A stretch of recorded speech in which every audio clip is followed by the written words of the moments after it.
Good afternoon. Hope everyone has had a great weekend. Um, Probably sound a bit green today. We had a busy weekend this weekend. It was Dad's 60th through the week, and we had his 60th birthday party on the weekend. So that was last night, and didn't get home till about 2 a.m. this morning. So yeah, feeling it today, but great to be here. Great to see you all. Hey Adam, how you going? Hope you had a good weekend. It's been a bit drier today, so it's been pretty good today, and a little bit wet yesterday. It's a bit cold, but it's been pretty good. Hoppy, how you going, buddy? Good to see you, mate. How are you going? So yeah, no, last night was a really good night for Dad. I've got a couple of photos to share, which I'll share later on. This Savo, and yeah, no, we had a really good night. It was a great turnout, and yeah, it's just really good for Dad. See all family and friends like always. It's always good to catch up. And we went to a coffee and car show this morning together, so that was really good. Um, yeah, the Sharks won too. Yep. Yeah. I don't know. We might not talk too much about footy. What do we got? I must say though, Eagles absolutely stellar performance. Unfortunately, they couldn't get it done, but it was so close. Ended up being only 3 points off. It was very close. I really hope they could have got over the line, but yeah, sadly couldn't get it done. But yeah, absolutely stellar performance and well done to them. So they've really started coming in this back end of the season, starting to gel well, and yeah, they should be very very proud of that. Um, yes, waffle. What do we got? Who had over the waffle over the weekend?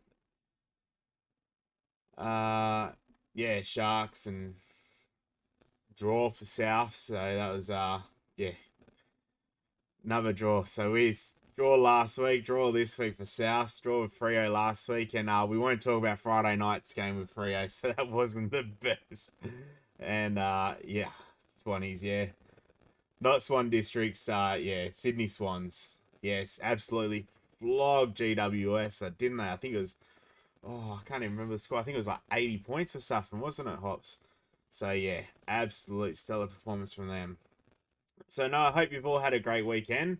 Nearly coming to the end now. Back to another working week, and it looks like we're going to have a wet one this week. So yeah, not as exciting for this week. And but hey, that's winter, and we've been pretty lucky so far.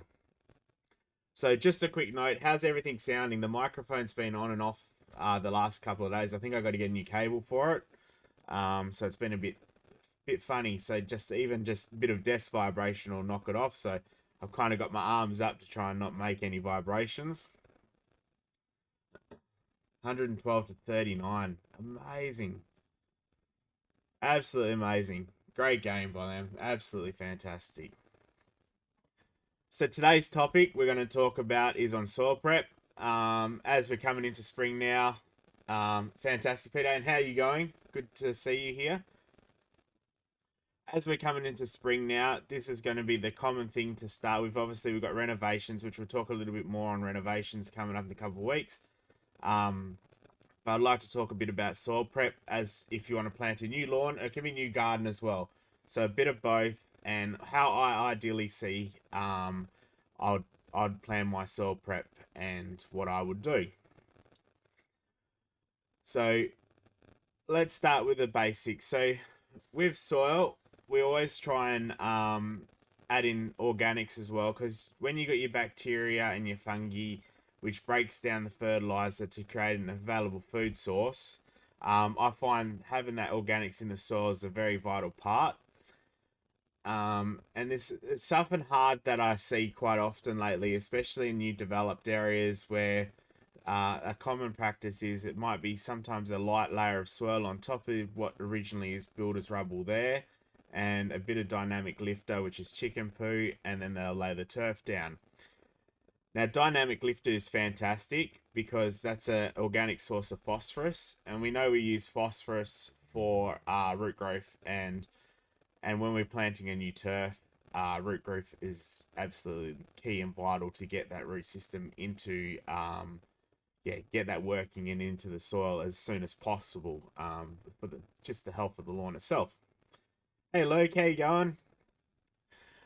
So, and that's the same with the garden as well. When we put a new plant in, we'll dig a hole, bit of dynamic lifter, and also a bit of sea soil as well. So, like, or any seaweed. So seaweed's good with helping with transplant stress. So let's have a bit of a talk about the soil prep first. And I mentioned the organics.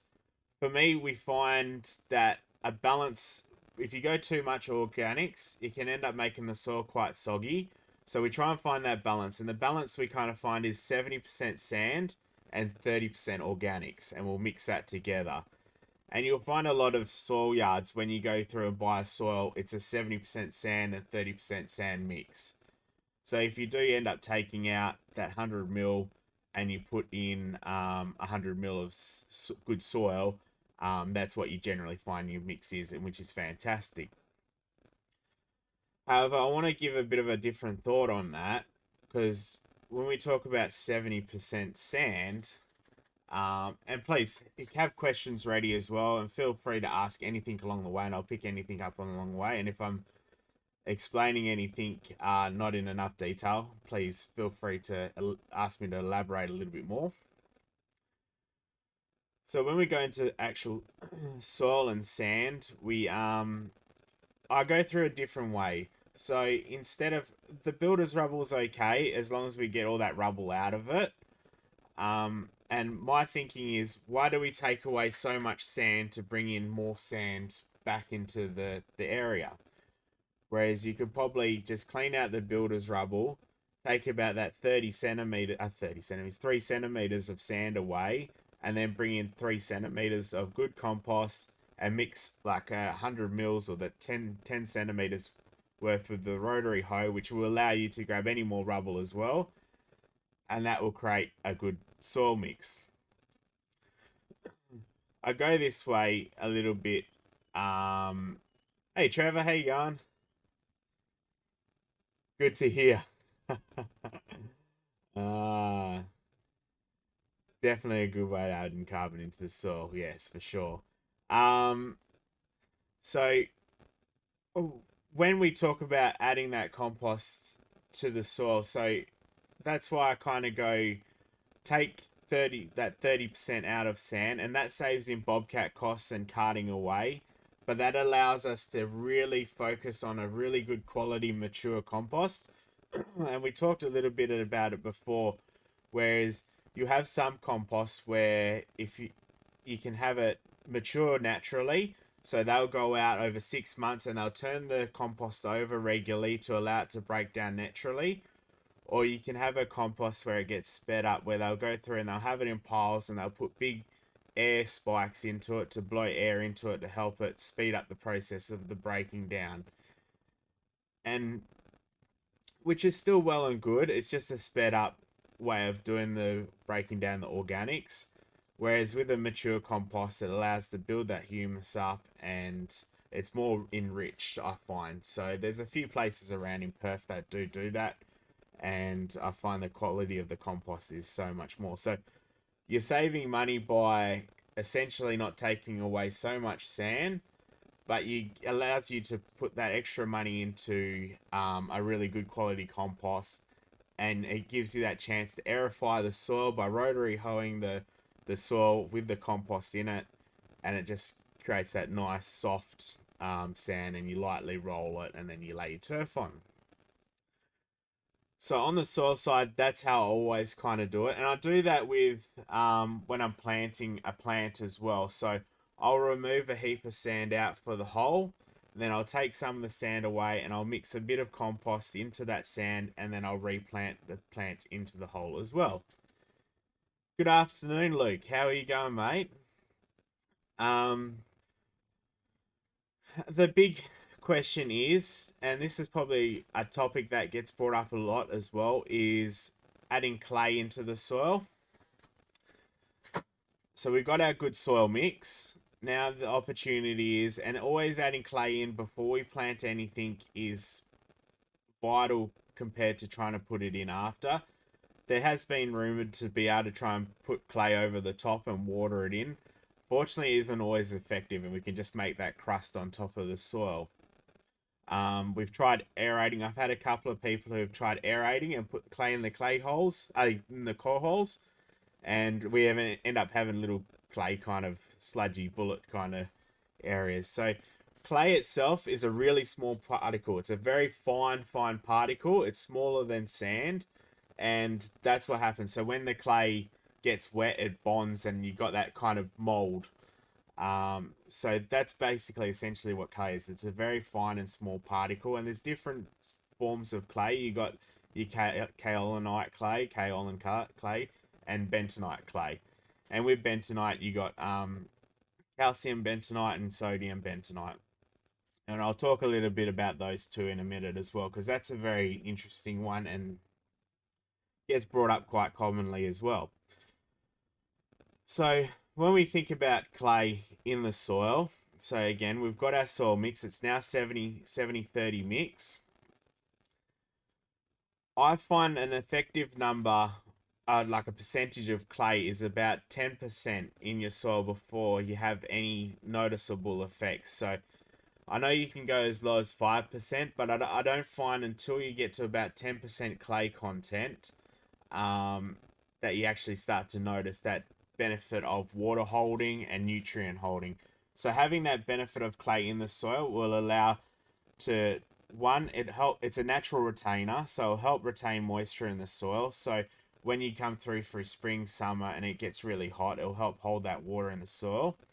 But it also helps hold nutrients.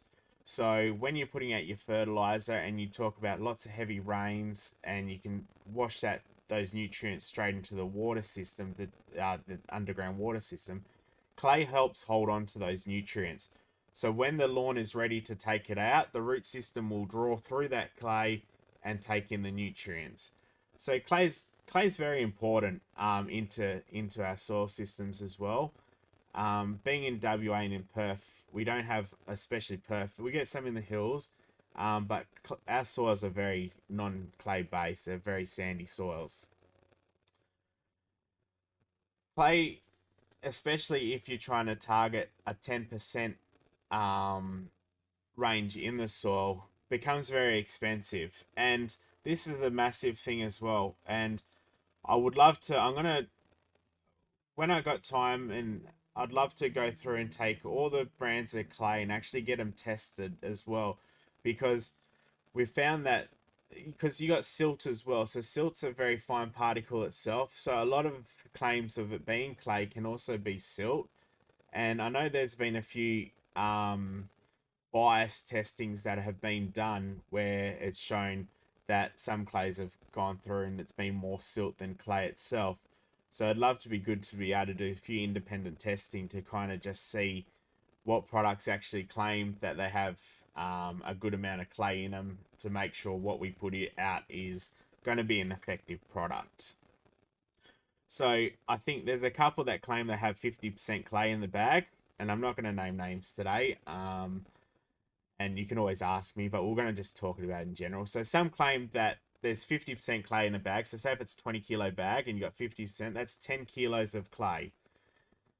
10 kilos of clay will get you 5% clay content, and 20 kilos of clay will get you to the 10%. So effectively, you're just about using a bag of clay per square meter. And when a bag of clay can cost close to $25, $28 a bag, it becomes pretty expensive. So it's an interesting one when it comes to that point of weighing up whether clay is worth it. Because I find even with clay, I would still personally put out products like your Seaweed's wetting agents and fertilizer, just to help top up nutrients in the soil, because obviously you're not always going to draw on the organics in the soil that the microbes break down. So you break down thatch and your clippings. Clippings can be another one, and we'll talk about that a little bit later on as well. You're not always going to have the right nutrient bank in the soil with all essential key elements. So we think of clay as an investment, kind of a bit like solar power. If you're going to live in your house for a short time and you're thinking about solar power, you kind of outweigh the cost. You sit there and go, okay, if I put solar power on my house and it's going to cost $6,000, am I going to see that $6,000 worth of investment over that time I live in the house? We do exactly the same with clay, and that's when somebody comes to me asking for soil advice. This is what I talk to them about that at the same time. I say, okay, what is your plan? How long are you planning to live in your house for? And because can we make sure we're going to see the benefit by not using so many products that you get the benefit of not use, same with water.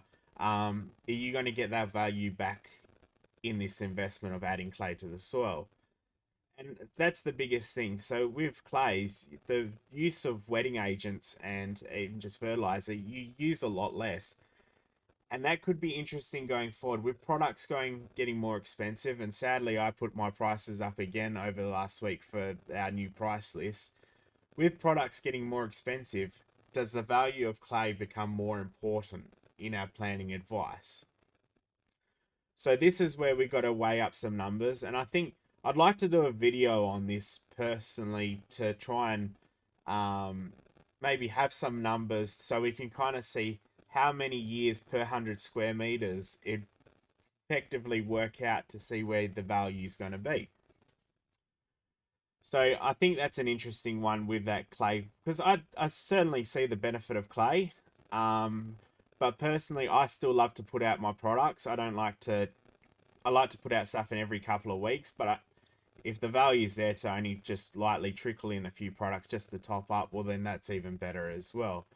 But when you start talking about an area where, like our area is 400 square meters, and you're using one bag of clay per square meter, well, it adds up quite. That's 400 bags of clay, so it gets quite expensive. That's a few grand worth of investment there. So I'm going to talk about the different types of clay now, but if you have any questions on that itself, I'd love to hear those. Just if you need anything else elaborated as well. I'm on my green tea today, so trying to have a bit of a detox, especially the voice. The voice is a bit worn out today. So we've got the 3 different types of clay that we'll talk about. So you got kaolinite clay, bentonite clay, and the bentonite clay we can split into calcium bentonite and sodium bentonite. So for gardens, I use 2 different types of clay, and I'm happy to use 2 different types. In the lawn sense, I like kaolinite. So the difference between kaolinite and bentonite clay, the calcium bentonite, is the kaolinite's a more stable clay, so it doesn't shrink and swell. When it absorbs water, it swells out a little bit, and when it releases the water, it'll shrink. So by doing that, I feel like, and I haven't, the reports that come through that it can make an uneven lawn surface. So by having that shrinking and swelling, if you go in a higher percentage, you can get that unevenness in lawn just by having the clay shrink and swell. Whereas the kaolinite clay is a more stable clay and it doesn't shrink and swell. It kind of stays that same form. So for turf, I tend to lean that way in choice. But I know a lot of people do use bentonite and haven't had those issues as well. So I don't think there's enough evidence there to prove that. But that's just what I've been told. And it'll be, again, would be great to have a proper testing on that as well. Then you got sodium bentonite. Now, sodium bentonite is commonly found in cat litter, and we've all seen it on the gardening pages, and even on our lawn page as well, WA Lawn Addicts, of using cat litter straight into the soil. Although it's a cheap source of clay, you think of it as cat litter. And what happens is when you wet it or the cat urinates or something like that, it clumps together. So it's a very big clumping clay. And also being sodium and high, the sodium content is not something we really want in the soils itself anyway. So that comes down to that value kind of side of things. But then you're adding in, as I said, the sodium and the clumping clay. And for forming that kind of, clumps in the soil, and that it don't feel like it's as effective as what a calcium bentonite or a kaolinite, which is calcium kaolinite, would be. So I try and tend to steer people away from cat litter, and a lot of people have had success with it, but I do tend to say, I'd give them that kind of description of going, okay, this is why, cat litter works for being cat litter and why we try and go away from it.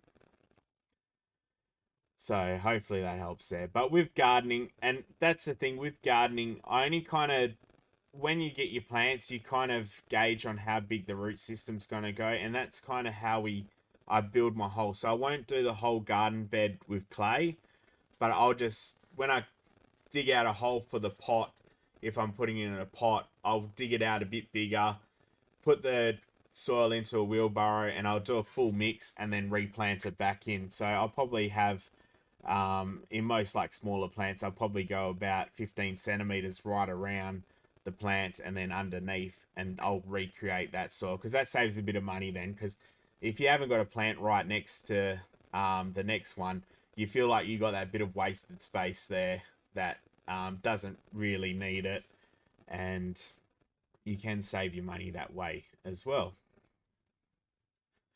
What else we got there? So that's basically on my soil amendments, and you have got, there's so much others that you can add in the same time. You got humus, which is, what humus is an Eco Growth do a humus 400. They do there, and humus works in a similar way to what clay does by holding on to water and nutrients at the same time. Humus can actually hold a bigger volume of water than what clay will itself, which is amazing. Unfortunately, the sad issue with humus is it's something you have to replenish quite often, and I think I applied when I was using humus for a while there. It was every 3 months.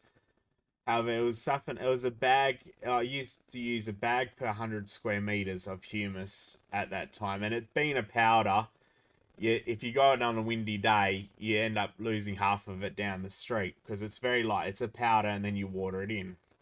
Now I should have got some photos of what it actually looks like. I think Richard has a good photo of me when I was trying to help him with one of the lawns, and I was basically, it was a windy day, and I was standing about 10 centimeters bent over trying to spread this humus on the ground just so the wind didn't catch it.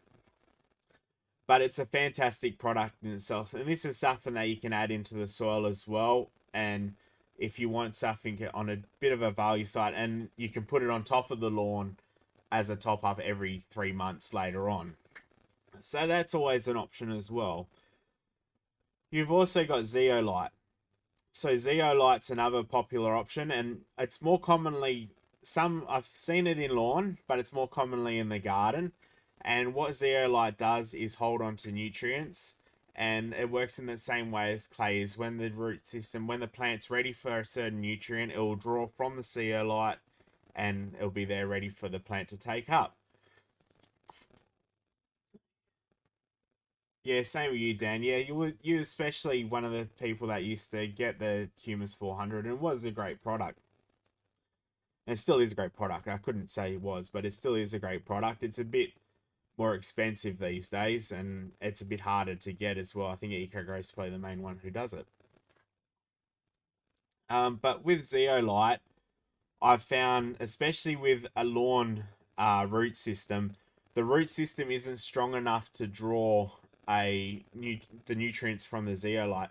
So when we talk about clay and zeolite holding on to nutrients, this has got a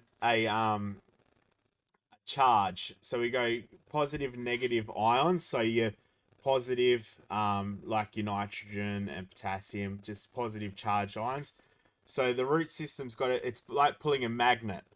And with zeolite, the magnetic charge is a lot stronger. So we find that the root system won't be strong enough to pull the nutrient from the zeolite itself.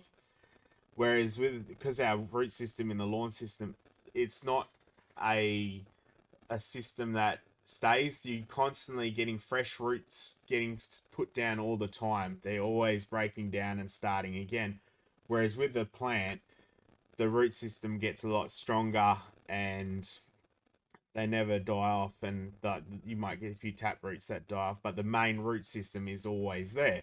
So the root system there is a lot stronger to pull the nutrient from the zeolite for the lawn for the plant to take up.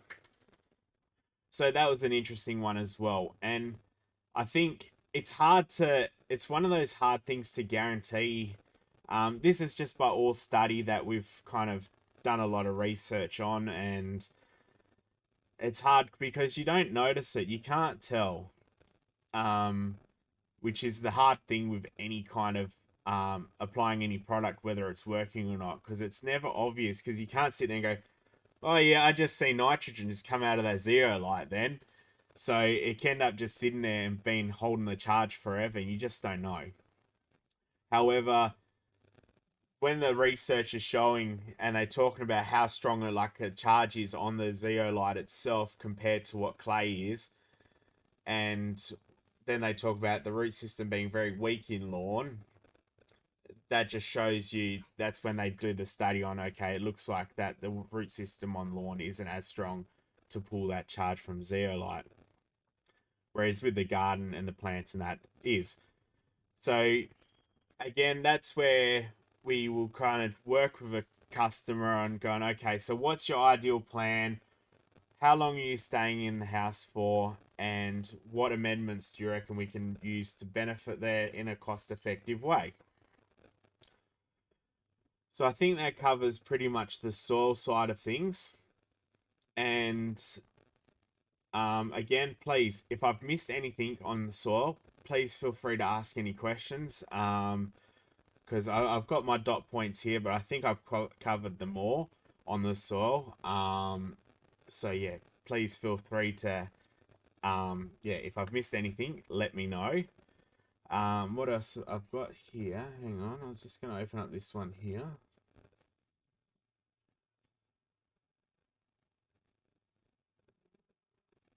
That one.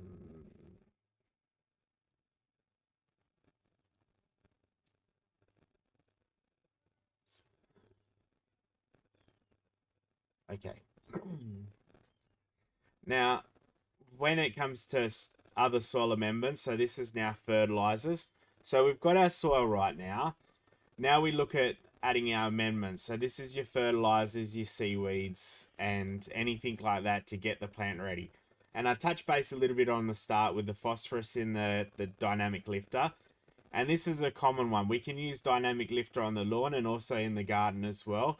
So by adding that phosphorus into the soil will help, and being organic phosphorus is great as well. So it instantly gets that root system, gets the nutrients into the lawn or into the plant to help start promoting the root system to start spreading out and establishing whatever we're trying to plant, lawn or plants. So it's very important to start that process straight away, and it can be dynamic lifter or it can be a higher phosphorus fertilizer. So I'm just going to quickly pour a drink.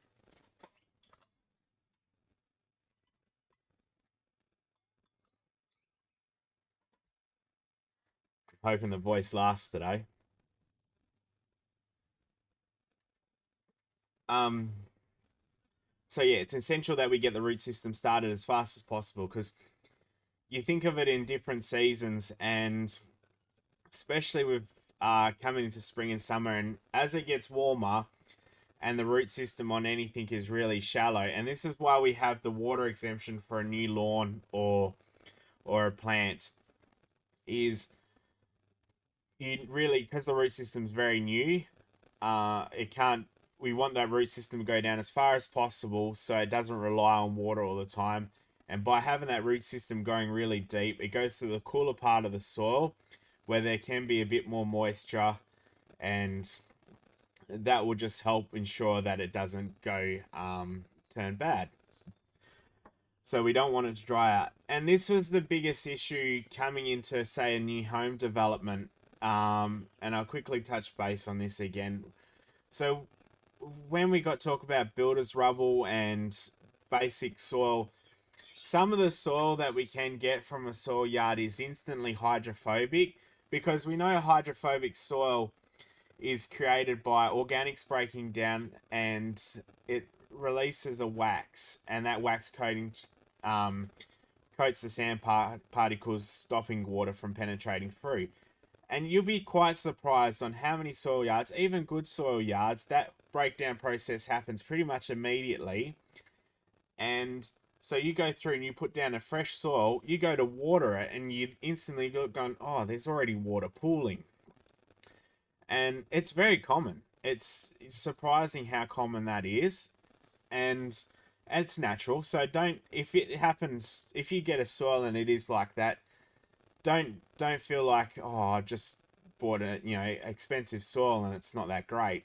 It's just because that breakdown process has already started, and which is just normal. That soil could have been sitting there for quite a while, so it's normal. And this is the thing when a new lawn comes in, and the builder will put down put down the soil, and then lay the lawn over the top, and you go through with the water exemption. The lawn's doing really, really well, and then all of a sudden exemption stops, and the lawn turns really bad really quick, because we work out that the water's not penetrating into the soil; it's only sitting on top. So the lawn, because it's getting so much water already, it's surviving because the water's already shallow. But the second you take that water away, it dries out really quick. So, and that's where it comes into, we really want that root system to establish really quick. So my first two products that I apply to any kind of scenario when I'm planting lawn is a wetting agent.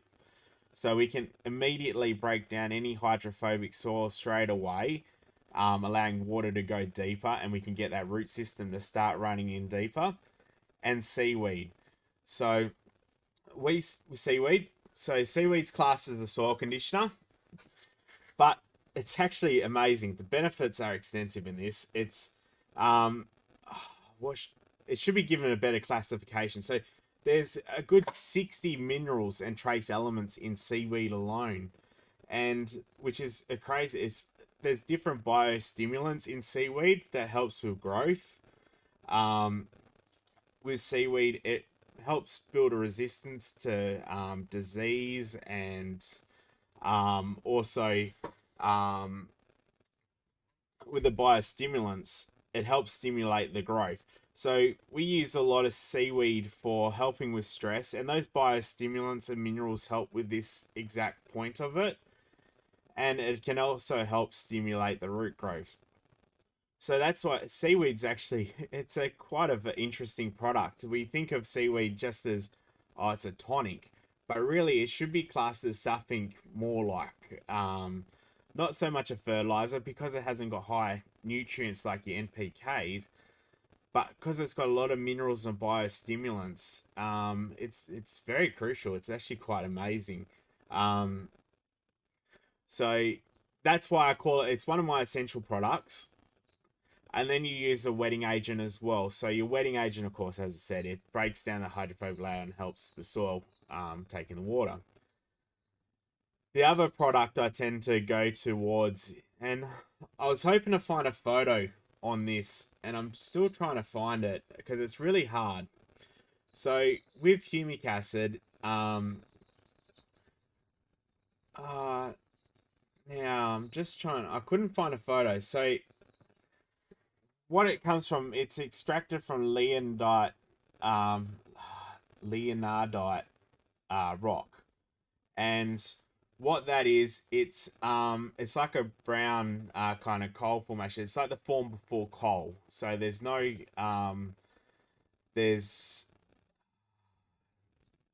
now it has no fuel available. I'm just trying to figure out what it was again. So it's like it has no value on fuel. It's the form before coal, and it's something that's formed in the soil. It's over millions of years. It's really sublayer, and I'm trying to find a good photo of what it actually is, and it shows you in the layers in the soil.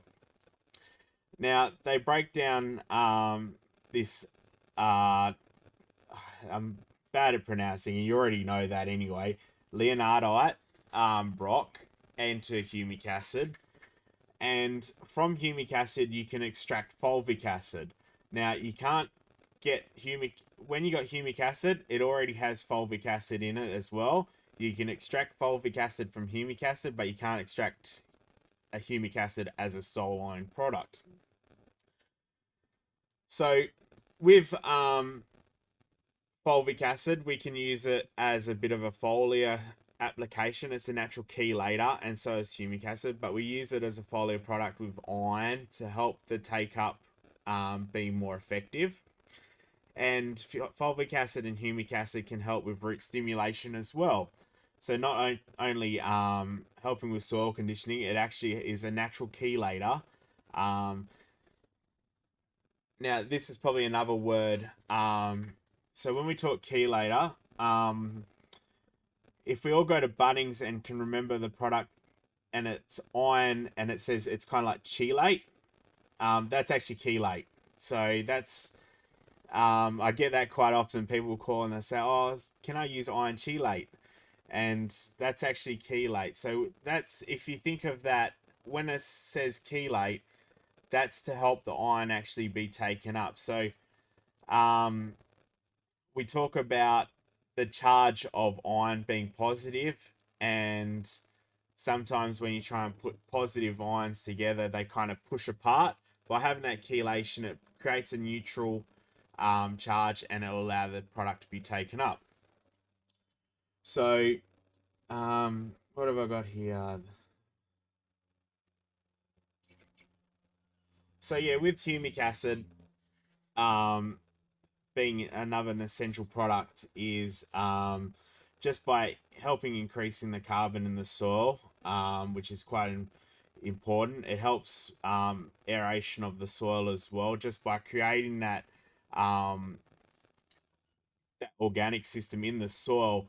And you got your nematodes, protozoa, which are fertilizer carriers. So you got your bacteria and your fungi that break down fertilizers, and then you got your protozoa and your nematodes, which are they called like a fertilizer spreader. So they'll move the fertilizer around the soil, so the plant can take it up. And I think talking on soil itself, there's a million episodes we can do, and I'm hoping to get a microscope in here to show you what nematodes and protozoa looks like under the microscope. So I think that would be pretty important.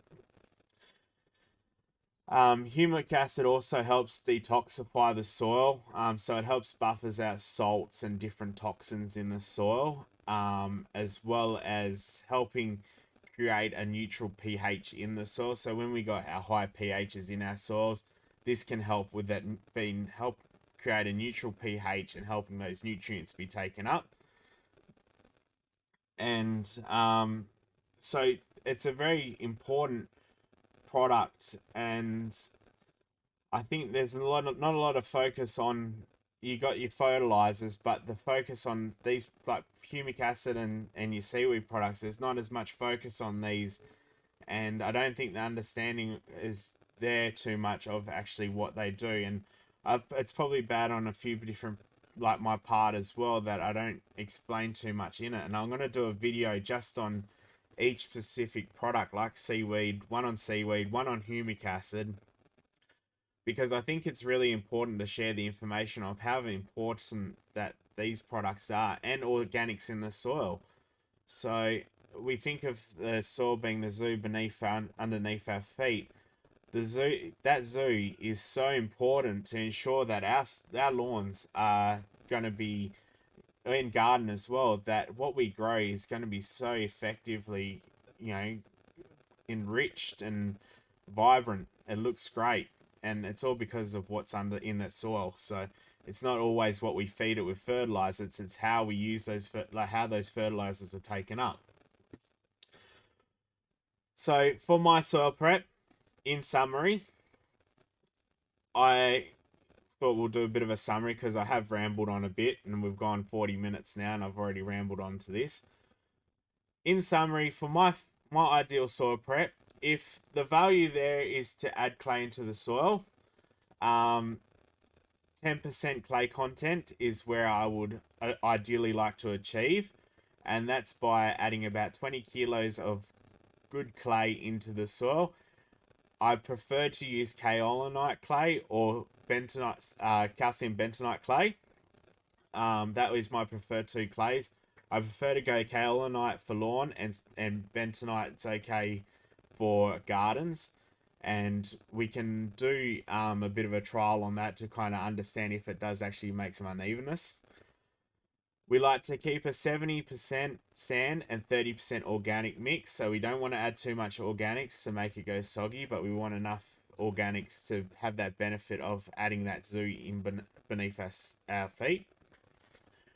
When we think of going our 70-30% mix, consider, rather than taking away so much sand, take away that 3 centimeters of sand and bringing in 3 centimeters of good mature compost, and rotary hoeing that through what you have there, removing any builder's rubble, any impurities like that, where like rocks and any kind of debris can be removed at that point, because you've gone through mixing it through.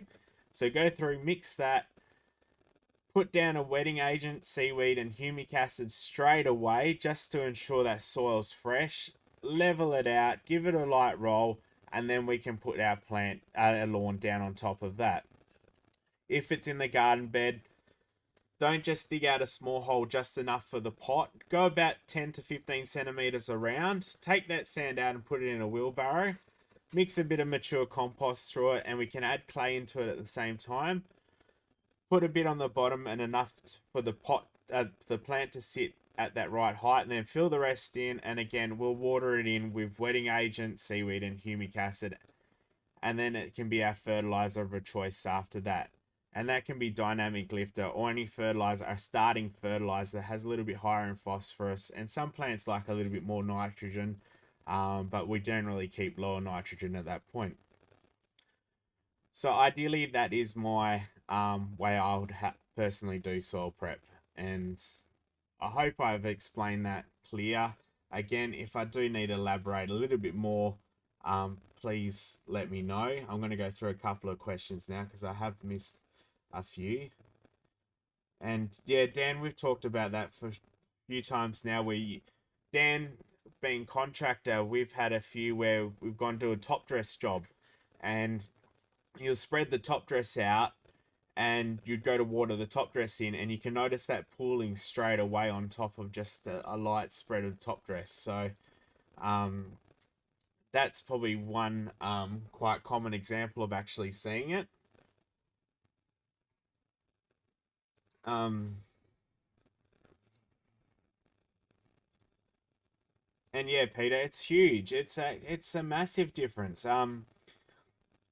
Adding just seaweed and humic acid into your routine, and we don't use a lot, but it makes it's so crucial on how actually much difference it actually does make. And I know I get quite commonly told, they go, oh, Kieran, I've only just started using seaweed and humic acid, but I can already see such a massive improvement.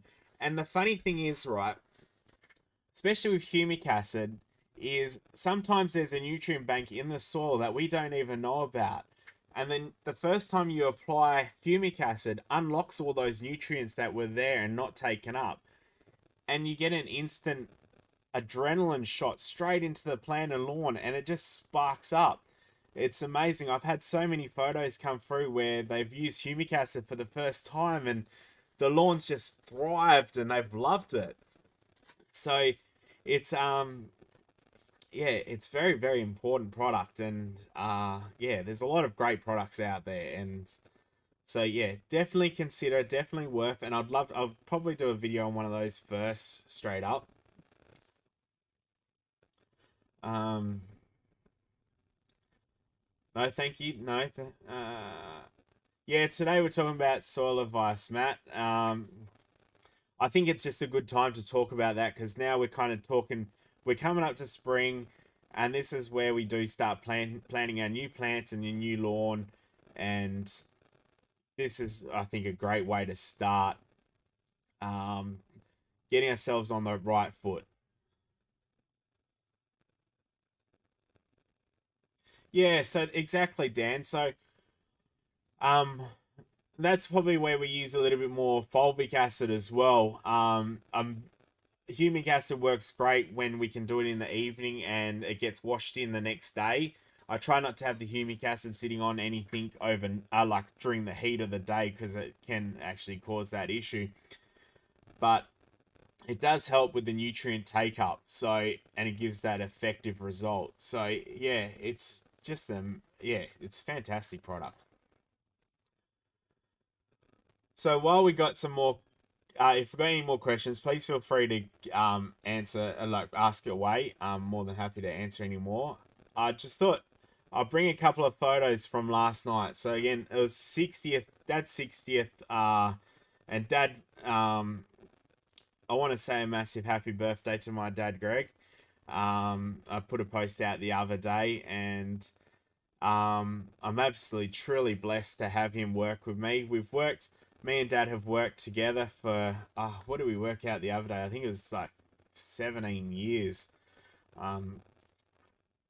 Oh, it's like 15 or 17 years. So it's quite a long time. And we've had tiffs like anyone does in the workplace, but we've always kind of resolved those quite quickly, and we work really well together. So again, Dad, massive happy 60th birthday. I'm glad to have you with me, and I'm looking forward to many years, great years to come. And we had a great night last night, and I'm gonna just chuck a couple of photos up that we had over the night. And so this was our speeches, and got Dad on the left there, and my sister Tegan on the right. So you'd think it's yeah, not too obvious, but I'm not a fan of talking in front of people. I can talk in front of a camera. I'm not a fan of talking in front of people, and I finally got talked into making a speech probably 2 minutes before speeches were made. So I had my speech yesterday, and that was, yeah, I was glad I actually did that in the end because I brought up a few good stories that he had forgotten and everyone had a good laugh with.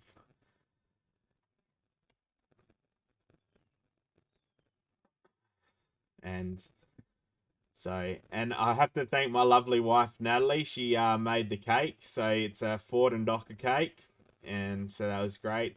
And the photo in the background is just me and Dad. So Dad on the Harley. I had my CBR 1100 Blackbird before I brought a Harley as well. And yeah, no, it was a great night.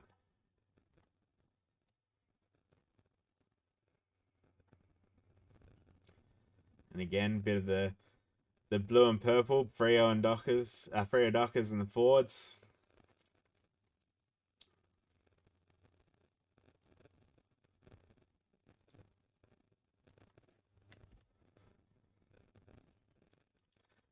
And this is my lovely granddad. My granddad turned 90 just recently. Um, yeah, he's doing really well. He had a bit of a fall through the week, and he's got a heap of staples in his head. So poor granddad. But he's still up, and he still can walk, and he's doing very well. Yeah, he's a special person. Two special men in my life, that's for sure.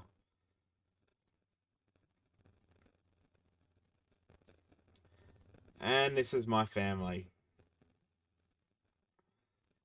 So again, Dad on the left, my sister Tegan, my mum in front, my wife Natalie, and myself on the right, obviously. And yeah, I'm pretty lucky to have a special family, special supportive family, and we had an absolute fantastic night, and it was good to catch up with family and friends. So yeah, no, it was really really good. So yeah, no, there's a little insight of last night, and as I said, I didn't get home till about 2 a.m. this morning. So we finished at the we were at in Maddington, and we finished there, and we went back to Dad's house for a little while, and yeah, kicked on for a little bit, and then yeah, I think we all got a bit tired and ready for bed. Okay, I've had a bit of lawn that does not get heaps of sun in winter, and with all this rain making it very boggy. Any suggestion? Should I apply stuff in there? Yeah. Okay. So I'm hoping to have another product coming in hopefully next week. It's going to be, it's, yeah, I've got to share a bit more details on this. So when we look at wetting agents, there's different forms. So you've got a penetrant and a retaining agent. And there's different wetting agents. So some wetting agents, the more focused on as a general wetting agent, will have some retaining properties to it. When it becomes quite boggy, we want a really straight penetrant. So what this does is when you apply it, it literally just pushes that water down and just drains it. So this is kind of what you need to focus on, is by using that straight penetrant to help push that water away from the profile. No retention in it. We just want it dispersed. I think the way the molecule, it's a very, very small molecule. And I'm just trying to figure, I can't remember, I think it was a negative charge to a I think it was a negative charge pushing, and this is where we're talking about the charge again, is I think it's a negative charge coming through a positive charge soil. So it pushes, it kind of pushes, and there's so much science. I've got to go into a little bit more of this, and this is part of what I'm studying now, is how the charges work in the soil and how we can use different products to manipulate the charge for it to be taken up. So this is a big study, but I know the molecule of a penetrant's a lot smaller than a retention agent, and the whole purpose is of that charge pushing that water. When the penetrant sticks to the water, it pushes that water out. So there's a bit of science into that. But the straight penetrant is what we are trying to chase for that as well, to help push that soggy soil and help dry it out a little bit. It's something I haven't got onto quick this year, and I've probably, yeah, I'm hoping to have something here next week, hopefully, just to start trialing out. So I've got a couple there, but yeah, new products always good. It's just trying to find the right one that's going to be effective. And like, you know, with me, I'm very, very picky on how I go about all this, just to make sure we get the effective products. Thanks, Dan. Yeah, they are a great family. We had a great night, so yeah, I'm very blessed to have those. Um, yeah, those memories. You had some great memories brought up last night. A few interesting stories of Dad that I hadn't heard yet. So yeah, Dad was a bit of a troublemaker in his younger years. So it was quite interesting to hear a few stories from Dad's old friends, and yeah. But no, I'd love to hear any more questions. If you do have any questions, please let me know. If again, yeah, if I haven't, I think I've covered everything on that. And I'm gonna do a video. I'm gonna try and do a short video on this and try and fine tune everything that I've just said. And it might have to be like a different part series where we'll talk about clay. I'll talk about soil on the 70-30 mix, and then I'll talk about clay and compared to zeolite and humus, and then I'll talk about products, and I might have to do it in a different part series. So yeah, any feedback on that would be good as well. Um, but yeah, any questions, yeah, please ask, and yeah, happy to help anywhere. And the microphone stayed on, so that was absolutely fantastic. I didn't see it cut out, and hopefully I haven't cut out, so that was promising. I just got to not shake it or touch it or hit the bench too hard. I'll try and get a new cable this week. So I don't think that, I think that's about it for the questions today. So, which is good. Again, well done to the Eagles on a very, very close result. We've got Richmond and Brisbane and Essendon. So it's, yeah, what we got. Ooh, Richmond and Brisbane. 23 minutes, nearly 24 minutes into the last quarter, and it is tied up 96 all. So, yes, interesting. Could be another draw. I had the privilege of Travis had footy training on Friday night, and they were a bit short on coaches, so I had got the privilege of being a trainer for the night, and I took a group of 13 pre-primary and year one kids, And that was an experience and a half. So my wife is a kindy teacher, and the second I finished, I went over to her and I asked her, how do you manage those every day of the week? So yeah, that was yeah, interesting. So no, thank you, and yeah, thanks for the feedback. Thanks for the positivity on the stream. Um, I feel like it was a great one. I've been excited to bring this one to you as well. And no, thank you for all the support, and I look forward to seeing you on the next stream. Hopefully, we can make it this Thursday. I don't think I have anything on. Last night I jumped. Last time I jumped the gun, and that was like, I've got something on Thursday night. You got the boys, so hopefully I don't jump the gun this week, but hopefully you can have it on Thursday. Hopefully the rain isn't too heavy on Thursday because it's really hard to get internet when the rain is happening. So fingers crossed, all stars align, and I will see you on Thursday night. Thank you again. Have a great rest of your Sunday and great week. We'll see you next time.